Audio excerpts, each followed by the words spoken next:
श्री आचार्य महाप्रभु वल्लभाचार्य जी ने प्रयाग में अड़ैल में आकर आपका जन्मोत्सव मनाया। बड़े शुभ संस्कार बचपन से ही। आचार्य महाप्रभु जी के निरीक्षण में आपने समस्त शास्त्रों का सम्यक अध्ययन किया और गृहस्थाश्रम में प्रविष्ट हुए। आपकी दो पत्नियां थी, रुक्मिणी जी और पद्मावती जी। श्रीमद वल्लभाचार्य महाप्रभु जी के गोलोक गमन के अनंतर उनके ज्येष्ठ पुत्र श्री गोपीनाथ जी, ये द्वितीय पुत्र से श्री विट्ठलनाथ जी, गोपीनाथ जी आचार्य गद्दी पर बैठे, परंतु थोड़े ही समय में वो गोलोकवासी हो गए। और गोपीनाथ जी के जो पुत्र थे श्री पुरुषोत्तम जी, वो अभी बाल्यावस्था को थे, तो विट्ठलनाथ जी को ही सारा कार्यभार संभालने को मिला आचार्य गद्दी का।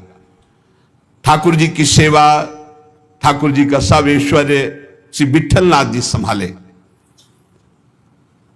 श्री विट्ठलनाथ जी संभाले तो, पर कृष्णदास जी ये वल्लभाचार्य जी के शिष्य और ये संपूर्ण सेवा सामग्री के अधिकारी थे।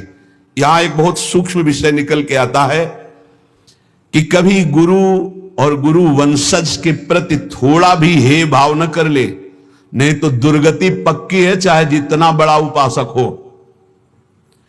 कृष्णदास जी बहुत बड़े महापुरुष हैं, पूरे श्रीनाथ जी की सेवा के अधिकारी हैं, अधिकारी पदवी नहीं की है। अब किसी सेवा पद्धति को लेकर कृष्णदास जी से श्री विट्ठलनाथ गोस्वामी जी ने, तो कृष्णदास जी असंतुष्ट हो गए। कभी ऐसा नहीं होना चाहिए। गुरु के समान ही गुरुवंशजों को समझना चाहिए। जैसे हमारे गुरुवंश के अगर बच्चा भी आ जाए तो हम उसके झुककर चरण छुएंगे, उसको गुरु के समान आसन पर बैठा लेंगे और नीचे उतरकर हम बैठेंगे।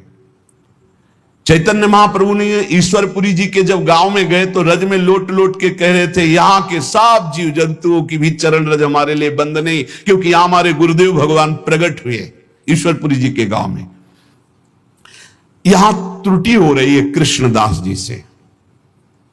कृष्णदास जी ने क्या किया कि जो गोपीनाथ जी गोलोक गमन हो गया था, तो उनकी पत्नी और उनके पुत्र पुरुषोत्तम जी अभी छोटे थे, उनसे बात की और गद्दी पर पूरा अधिकार कर लिया। पुरुषोत्तम है ही, क्योंकि उनके पिता गोपीनाथ जी अधिकारी थे, और हटा दिया श्री विट्ठलनाथ जी को। और हटा ही नहीं दिया, पूरी सेवा से हटा दिया कृष्णदास अधिकारी जी ने। पुरुषोत्तम जी को गद्दी पे बैठा दिया, उनकी मां को समझा बुझा करके दस्तखत करवा लिए और श्री विट्ठलनाथ गोस्वामी जी को हटा दिया। न श्रीनाथ जी की सेवा मतलब आना भी बंद करवा दिया। ऐसा नहीं करना चाहिए था, ये बहुत बड़ा अपराध बन गया।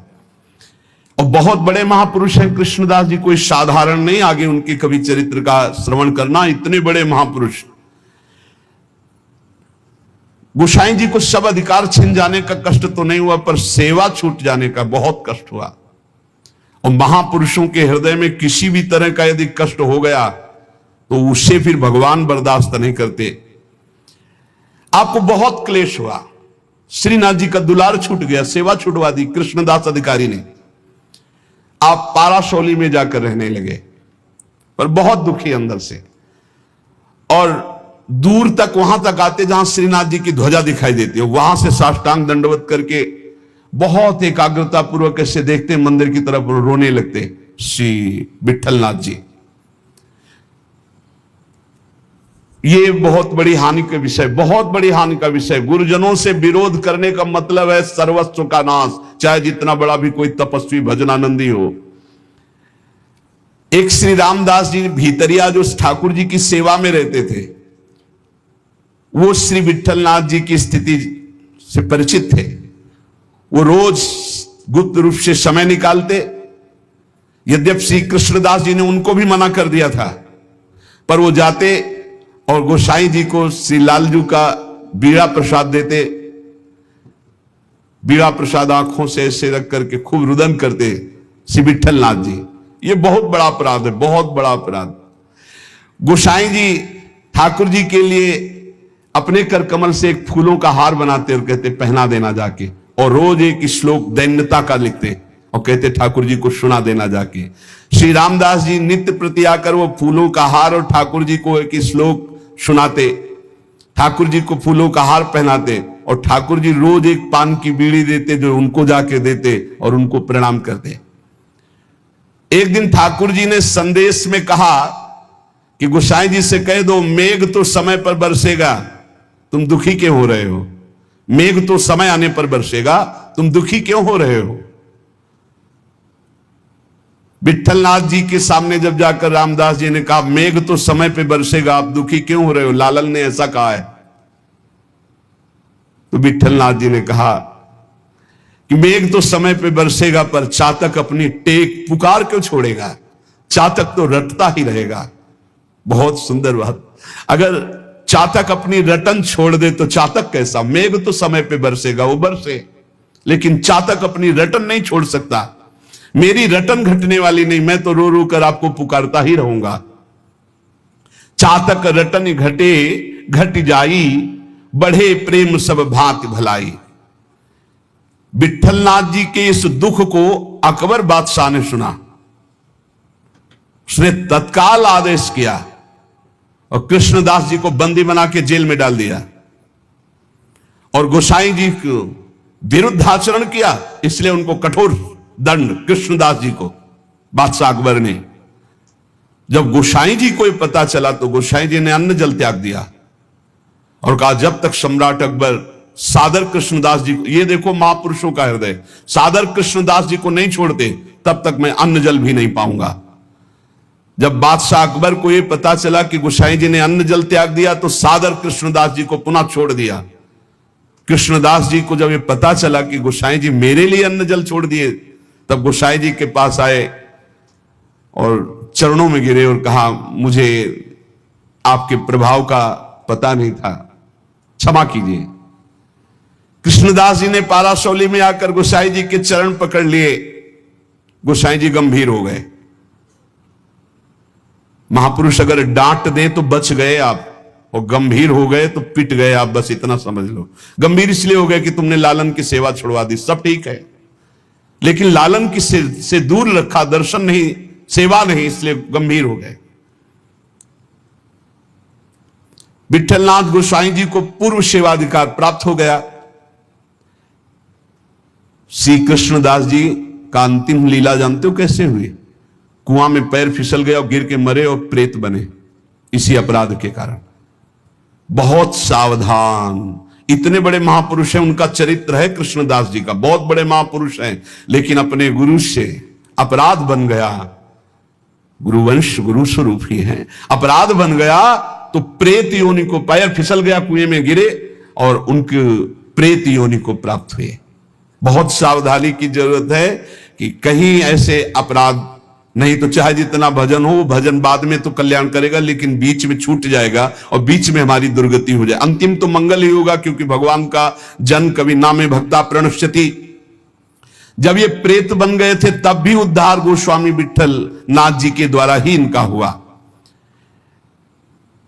अकबर क्यों कृपालु था, क्यों श्रद्धा करता था विट्ठलनाथ जी गोस्वामी के ऊपर?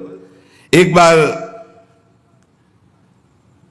श्री यमुना जी में स्तोत्र का गायन का, कंचन वर्ण तेज चमकता हुआ विट्ठलनाथ गोस्वामी जी का, तो अभी स्नान करके यमुना जी की आराधना कर रहे थे, तो उधर नौका में जल विहार करते हुए इसकी बादशाह की कोई हिंदू बेगम होगी, तो वो दूर से देखा कि तेजस्वी तो भगवान के समान है। नौका समीप ले गई, उतरकर चरणों में वंदन किया।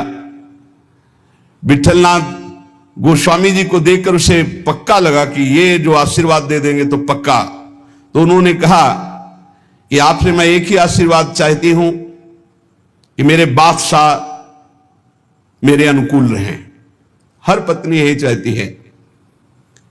आप कृपा करके कोई ऐसा जंतुर बांध दीजिए, कोई मंत्र बता दीजिए, कोई उपाय बता दीजिए कि बादशाह सलामत हमारे बस में रहे, हमारे अधीन रहे। आपने मुस्कुरा दिया कि मैं एक जंतुर देता हूं, इससे बादशाह तुम्हारे अधीन रहेंगे, और दोहा लिख करके भुजा में बांध दिया। यंत्र मंत्र और तंत्र को भूल करो जनि कोय, पति कहे सो कीजिए वो आप ही बस होए। ये दोहा लिख करके बांध दिया। दूर से गुप्तचर लगे रहते थे। गुप्तचर ने कहा कि विट्ठलनाथ गोस्वामी जी ने कोई जादू टोना करके आपकी हिंदू बेगम की बाह में जंतुर बांध दिया है। तत्काल आया, जब वो महल तोड़ दिया जंतुर और उसे कहा खोला जाए, खुला गया। और जब ये दोहा पढ़ा कि यंत्र मंत्र और तंत्र को भूल करो जनि कोय, कोई उपाय मत करो ये यंत्र तंत्र मंत्र जंतर वाला, पति की आज्ञा में रहो, इसी से पति अधीन हो जाएगा। जब ये दोहा पढ़ा कि पति की आज्ञा का पालन रूप परम बल है जो पति को अधीन कर लेता है, बहुत प्रसन्न हुआ और कहा इसी समय मुझे विट्ठलनाथ गोस्वामी के चरणों में जाके प्रणाम करना है और उनके दर्शन करने। तब से बहुत श्रद्धा विट्ठलनाथ गोस्वामी जी के ऊपर, और वो आकर के गोकुल में और गोवर्धन में बहुत सी संपत्ति जमीन ये सब विट्ठलनाथ गोस्वामी जी को दी। श्रीमद वल्लभाचार्य महाप्रभु जी ने पुष्ट मार्ग का प्रवर्तन किया, विट्ठलनाथ गोस्वामी जी ने उसका बहुत प्रकाश किया। श्री सूरदास जी, कुंभनदास जी, परमानंद दास जी, कृष्णदास जी ये वल्लभाचार्य जी के शिष्य, और नंददास जी, चतुर्भुज दास जी, श्री गोविंद दास जी, श्री छीत स्वामी ये विट्ठल नाथ जी के शिष्य, ये रात दिन ठाकुर जी की सेवा में, पद गायन की सेवा में रहते थे। जिस समय महाप्रयाण का समय आया तो विट्ठलनाथ गोस्वामी जी ने सातों पुत्रों को बुलाया और अलग अलग ठाकुर जी प्रदान किए। 7 पुत्र श्री गिरधर जी, श्री गोविंद जी, श्री बालकृष्ण जी, श्री गोकुलनाथ जी, श्री रघुनाथ जी, श्री यदुनाथ जी और श्री घनश्याम जी, ये 7 पुत्र श्री विट्ठलनाथ गोस्वामी जी के थे। सातों को अलग अलग ठाकुर सेवा प्रदान की। श्री गिरधर जी को श्री ठाकुर मथुरेश जी जो वर्तमान में जतिपुरा गोवर्धन में विराजमान है, श्री गोविंद राय जी को श्री श्रीनाथ जी जो वर्तमान में राजस्थान में श्रीनाथ द्वारा में विराजमान है, श्री बालकृष्ण जी को श्री द्वारिकाधीश भगवान जो वर्तमान में काकरौली में विराजमान है, श्री गोकुलनाथ जी को जो वर्तमान में श्री गोकुल में विराजमान है, श्री रघुनाथ जी को श्री गोकुल चंद्रमा जी जो वर्तमान में कामवन में विराजमान है, श्री यदुनाथ जी को श्री बालकृष्ण भगवान जो वर्तमान में सूरत में विराजमान है, श्री घनश्याम जी को श्री ठाकुर मदन मोहन जी जो वर्तमान में कामवन में विराजमान है। इन सातों पुत्रों को 7 ठाकुर की सेवा प्रदान की और चल अचल संपत्ति का बंटवारा किया और समस्त वैष्णवों को बुलाया और कहा आज हमें ठाकुर जी बुला रहे अपने धाम में। ऐसे जाना होता है महापुरुषों का। मृत्यु मृत्यु नहीं, महोत्सव होता है। सब वैष्णव जनों को बुलाया और बोले आज जो है ठाकुर जी बुला रहे हैं अपने निज सेवा में, निज धाम में। इनके पीछे पीछे पुत्र जो 7 पुत्र थे वो पीछे पीछे गए। आप चल करके जतिपुर आए, अपने निज कंठ की माला चतुर्थ पुत्र श्री गोकुलनाथ जी के गले में डाल दी और कहा सब वापस हो जाओ, अब मैं परम धाम जा रहा हूं। और गुफा में प्रवेश करने लगे तो सबसे बड़े पुत्र गिरधर जी ने आपका वस्त्र पकड़ लिया, तो केवल वस्त्र ही हाथ में रहा और आप अंतर्ध्यान हो गए, सदैव भगवान के धाम को गए श्री विट्ठलनाथ गोस्वामी जी। फिर आकाशवाणी हुई कि मेरा जो वस्त्र तुमने पकड़ा इसी से मुझे अंतिम संस्कार जो होते हैं वो अंतिम उत्तर क्रिया इसी से संपन्न करो और जैसा हमने आदेश दिया वैसा कहना। तो जिस समय गोस्वामी जी श्री लालजू को श्लोक भेजते थे वो बाद में श्लोक संग्रहित कर करके लिखते थे, यद दैन्य त्वत्कृपा हेतुर न तदस्ति ममाण्वपि ताम कृपाम कुरु राधेश यया तद्दैन्यमाप्नुयाम। हे राधापति, जिस दैन्यता से आप कृपा करते रिझते वो दैन्यता तो मेरे में है नहीं, अणुमात्र भी नहीं है। अब तो आप अपनी तरफ से कृपा करें और मुझे वो दैन्यता प्रदान करें जिससे आप रीझते हैं। दूसरा श्लोक, सर्वसाधन शून्योहम सर्वसामर्थ्यवान भवान श्री गोकुल प्राणनाथ न त्याज्यो हम कदापि वही। हे गोकुल के नाथ स्वामी, मैं सर्वथा सर्वसाधनहीन हूं। देखो आचार्य हैं पर कैसी दैन्यता है, और आप सामर्थ्यवान हैं, अतः किसी भी स्थिति में आप मेरा त्याग मत कीजिए, क्योंकि मैं साधनहीन हूं, आप सामर्थ्यवान हैं, आपके द्वारा त्याज्य नहीं हूं। नाथ मेरा कभी त्याग मत कर देना। यदि तुष्टो सिरुष्टो वा त्वमेव शरणम मम मारणे धारणे वापि दीनानाम न प्रभुर्गति। प्रभु आप चाहे मुझ पर संतुष्ट हो या नाराज हो, मेरे लिए तो आप एकमात्र ही सहारा हैं। अब आप चाहे नाराज रहो चाहे प्रसन्न रहो, हम दीनों को मारो या तारो, अब आपके सिवा कोई नहीं। आपको हमारा भार वहन करना ही पड़ेगा नाथ, आपको हमारा पोषण करना ही पड़ेगा, जबरदस्ती आपको अंगीकार करना ही पड़ेगा, क्योंकि आपके सिवा हमारा कोई नहीं है। ऐसे दैन्य भाव से जब कोई भाव संबंध से प्रभु से जुड़ जाता है तो इसी जन्म में देखो, हम प्रभु को अपना स्वामी मानते हैं, हम प्रभु को अपना सखा मानते हैं, हम प्रभु को अपना प्रीतम मानते हैं। ये भाव तब तक साधन भाव माना जाएगा जब तक प्रभु आपका भाव स्वीकार नहीं कर लेते। निहाल तभी उपासक होता है जब वो आके कह देते, तू मेरी, जो भाव किया, तू मेरा सखा, तू मेरी दासी, तू मेरी सहचरी, जब वो स्वीकार कर लेते तब मोहर लग गई, पक्का हो गया।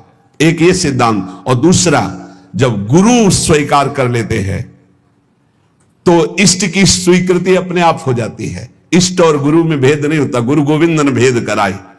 जब गुरुदेव स्वीकार कर दिया कि तू प्रियाजू का, तो गुरुदेव ने जो कह दिया वो प्रियाजू भी नहीं काट सकती है।